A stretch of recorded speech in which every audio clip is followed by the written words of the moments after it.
সাধারণ বাংলাদেশের লোকজন আজকে রাজপথে নেমে এসেছে আন্দোলনে এই স্বৈরাচার শেখ হাসিনার পতনের জন্য। এই চাকরিজীবী পেশাজীবী সবাই সবাই আমাদের ভাই, ওদের সহযোগিতা আমরা সবাই সর্বাত্মক সহযোগিতা করব ইনশাআল্লাহ। শেখ হাসিনার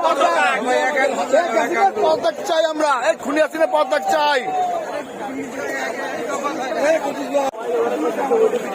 স্বাধীনতা যুদ্ধ একদিকে সশস্ত্র আওয়ামী লীগ আর প্রশাসন, আরেকদিকে সাধারণ জনগণ।